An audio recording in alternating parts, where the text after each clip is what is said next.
യുഎസിലെ വിമാന സർവീസുകൾ 10% വെട്ടിക്കുറയ്ക്കാൻ തീരുമാനം. ആഭ്യന്തര വിമാന സർവീസുകളിലാണ് വലിയ കുറവ് വരിക. ഇതോടെ രാജ്യത്തെ 40 തിരക്കേറിയ പാതകളിലെ 4000-ഓളം വിമാന സർവീസുകൾ ഇന്നു മുതൽ നിർത്തിവെക്കും. യുഎസ് ഷട്ട്ഡൌൺ തുടരുന്ന പശ്ചാത്തലത്തിലാണ് തീരുമാനം.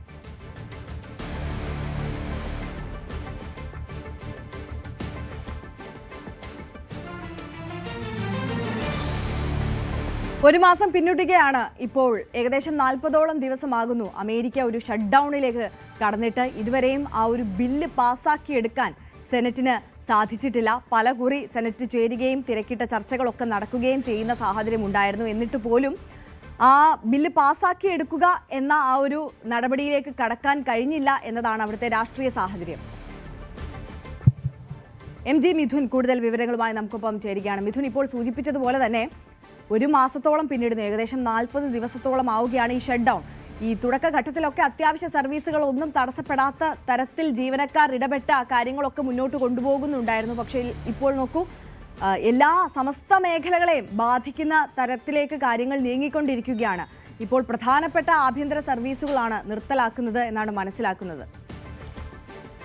അതെ, തീർച്ചയായും വലിയൊരു പ്രതിസന്ധിയിലേക്ക് അമേരിക്ക നീങ്ങുന്നതിൻ്റെ സൂചന തന്നെയാണ് ഇപ്പോൾ പുറത്തു വന്നുകൊണ്ടിരിക്കുന്നത് എന്നുള്ളത് തന്നെയാണ്. അതായത് കഴിഞ്ഞ ആദ്യ ട്രംപ് ഭരണകൂടത്തിൻ്റെ കാലത്ത് 2019 ആദ്യമായി ഇങ്ങനെയൊരു ഷട്ട് ഡൗണിലേക്ക് പോകുന്നത്. അന്ന് 35 ദിവസത്തോളമായിരുന്നു ഈ ഷട്ട് ഡൗൺ നീണ്ടു നിൽക്കുകയും ചെയ്തത്. അതിന് പിന്നാലെ ആ പ്രതിസന്ധിയൊക്കെ മറികടന്നുകൊണ്ട് അത് പരിഹരിക്കാനും തിരിച്ച് സാമ്പത്തിക തലത്തിൽ മെച്ചപ്പെട്ട രീതിയിലേക്ക് മുന്നേറാനും അമേരിക്കയെ സംബന്ധിച്ച് സാധിക്കുകയും ചെയ്തു. അതിനുശേഷമാണ് ഇപ്പോൾ വീണ്ടും ഒരു ഷട്ട് ഡൗണിലേക്ക് നീങ്ങിയിരിക്കുന്നത്. ഇപ്പോൾ 34 ദിവസം പിന്നിട്ടിരിക്കുന്നു ഇങ്ങനെയൊരു ഷട്ട് ഡൗൺ എന്നുള്ളത് തന്നെയാണ്. അത് കൂടുതൽ കാലത്തേക്ക് നീണ്ടുപോകാനുള്ള സാധ്യതയാണ് വിദഗ്ധരടക്കം ചൂണ്ടിക്കാണിക്കുന്നത്. കാരണം ഇപ്പോഴും ഈ ധനാനുമതി ബില്ലിൽ ഒപ്പുവെക്കാൻ അല്ലെങ്കിൽ അത് പാസ്സാക്കാൻ ഇതുവരെയും സാധിച്ചിട്ടില്ല എന്നുള്ളതാണ് ഏറ്റവും പ്രധാനപ്പെട്ട കാര്യം. ഡെമോക്രാറ്റുകൾ അതുമായി ബന്ധപ്പെട്ട, അതായത് ഇത്തരത്തിൽ സബ്സിഡിയും ഒപ്പം തന്നെ ആരോഗ്യ പരിരക്ഷയും അത് ഉൾപ്പെടുത്തിയുള്ള ബില്ലല്ല എങ്കിൽ ഒരു തരത്തിലും അക്കാര്യത്തിൽ ചർച്ചയ്ക്ക് തയ്യാറല്ല, അല്ലെങ്കിൽ അതിന് അനുമതി നൽകുന്നതിന് വേണ്ടിയുള്ള സെനറ്റ് യോഗത്തിൽ പങ്കെടുക്കില്ല എന്ന നിലപാടിൽ ഡെമോക്രാറ്റുകൾ ഉറച്ചു നിൽക്കുന്ന ഒരു പശ്ചാത്തലം. ഒപ്പം തന്നെ ഇത്തരത്തിൽ ട്രംപും ഒരു തരത്തിലും വിട്ടുവീഴ്ചയ്ക്ക് തയ്യാറല്ല എന്ന് പറഞ്ഞിട്ടുണ്ട്. സബ്സിഡി ഇല്ലാതെയോ അല്ലെങ്കിൽ ആരോഗ്യ പരിരക്ഷ ഇല്ലാതെയുള്ള ധനാനുമതി ബില്ല് അതിൽ ഒപ്പുവെക്കാൻ തനിക്ക് പിന്തുണ നൽകണമെന്നുള്ള ആവശ്യമാണ് ട്രംപ് മുന്നോട്ട് വെക്കുന്നത്.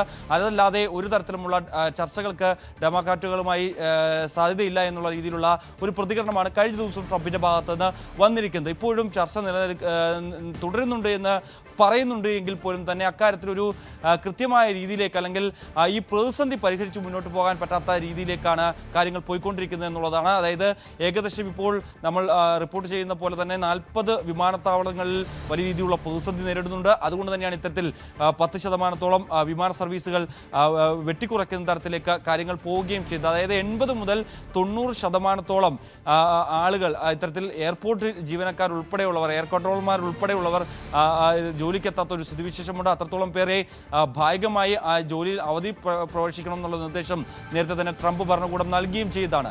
ഇതിൻ്റെ ഭാഗമായി ആണ് ഇപ്പോഴൊരു പ്രതിസന്ധി ഉടലെടുത്തിരിക്കുന്നത്. പക്ഷേ ആഭ്യന്തര സർവീസിൽ മാത്രമായിരിക്കും ഈ ഒരു പ്രതിസന്ധി നേരിടുക എന്നുള്ളതാണ് ഇപ്പോൾ അറിയിച്ചിരിക്കുന്നത്.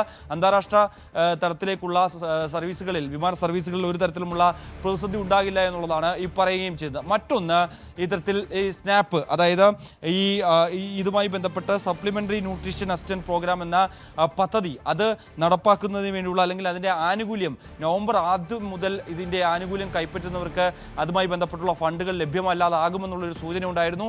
അത് മുന്നിൽ കണ്ടുകൊണ്ട് അവിടുത്തെ ഫെഡറൽ കോടതി ഒരു കൃത്യമായ ഒരു വിധി പുറപ്പെടുവിക്കുകയും, അതായത് അടിയന്തര സാഹചര്യത്തിൽ ഉപയോഗിക്കേണ്ട ഫണ്ട് അത് ഇതിനായി ഉപയോഗിക്കണമെന്നുള്ള നിർദ്ദേശം ട്രംപ് ഭരണകൂടത്തിന് മുന്നാകെ വെക്കുകയും ചെയ്യുന്നു. പക്ഷേ അത് അംഗീകരിക്കാൻ ഇതുവരെയും ട്രംപ് ആ ഒരു തീരുമാനത്തിലേക്ക് എത്തിയിട്ടില്ല എന്നാണ് നമുക്ക് മനസ്സിലാക്കാൻ സാധിക്കുന്നത്. കാരണം അടിയന്തര ഫണ്ട് ഉപയോഗിക്കാൻ നിയമപരമായ രീതിയിൽ പരിരക്ഷയില്ല എന്നുള്ളൊരു നിലപാടാണ്, അല്ലെങ്കിൽ അങ്ങനെ ഒരു വാദമാണ് ട്രംപ് മുന്നോട്ട് വയ്ക്കുകയും ചെയ്യുന്നത്. അതുകൊണ്ട് തന്നെ ആ ഒരു രീതിയിലേക്ക് കാര്യങ്ങൾ പോകില്ല എന്ന് പറയുകയും ചെയ്യുന്നു.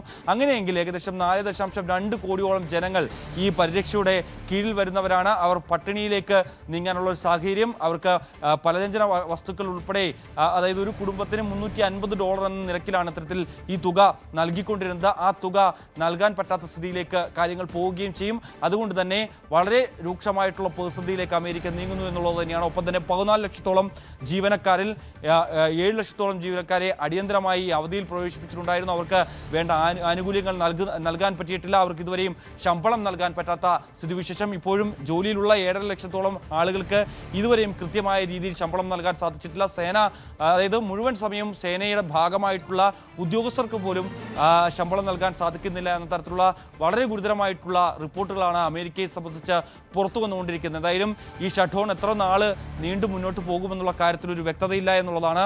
ഒരു തരത്തിലും വിട്ടുവീഴ്ചയ്ക്കില്ലാതെ ഈ ഇരുപക്ഷവും നീങ്ങുന്ന സാഹചര്യത്തിൽ, അല്ലെങ്കിൽ ഈ ഒരു രാഷ്ട്രീയ പോരിൽ വലയുന്നത് സാധാരണക്കാരായിട്ടുള്ള ജനങ്ങളിലേക്കാണ് എത്തുന്നത് എന്നുള്ളതാണ്. അതിൻ്റെ എല്ലാ കാര്യങ്ങളും പേരേണ്ടി വരുന്നത് സാധാരണക്കാരായിട്ടുള്ള ജനങ്ങളാണ് എന്നുള്ളതാണ്. ഒപ്പം തന്നെ ഫെഡറൽ സംവിധാനത്തിൽ വർക്ക് ചെയ്യുന്ന ജീവനക്കാർക്കുൾപ്പെടെ ഈ ഒരു പ്രതിസന്ധി നേരിടേണ്ടി വരുന്ന സ്ഥിതിവിശേഷം. എന്തായാലും നിലവിലെ സാഹചര്യത്തിൽ കൂടുതൽ വെട്ടിക്കുറക്കലിലേക്കും ഒപ്പം തന്നെ കൂടുതൽ മാറ്റങ്ങളിലേക്കും അമേരിക്ക കടക്കുന്നു എന്നതിൻ്റെ സൂചന നൽകുന്നതാണ് ഇപ്പോഴത്തെ ഈ വിമാന സർവീസുകൾ പലതും വെട്ടിക്കുറയ്ക്കാനുള്ള തീരുമാനത്തിലേക്ക് എത്തിച്ചിരിക്കുന്നത് എന്നുള്ളതാണ്. MG മിഥുനാണ് വിശദാംശങ്ങളുമായി ചേർന്നത്. സാധാരണക്കാരായ ജനങ്ങളാണ്, ജീവനക്കാരാണ് വല്ലാത്ത പ്രതിസന്ധിയിൽ ആയിരിക്കുന്നത്. അസാധാരണമായ പ്രതിസന്ധിയാണ് ഇപ്പോൾ ഷട്ട് ഡൗണിനെ തുടർന്ന് അമേരിക്ക നേരിടുന്നത്. ഇപ്പോൾ ആഭ്യന്തര വിമാന സർവീസുകളെ അടക്കം കാര്യമായി ബാധിക്കുന്ന തരത്തിലേക്ക് കാര്യങ്ങൾ നീങ്ങിയിരിക്കുന്നു എന്നതാണ് സാഹചര്യം.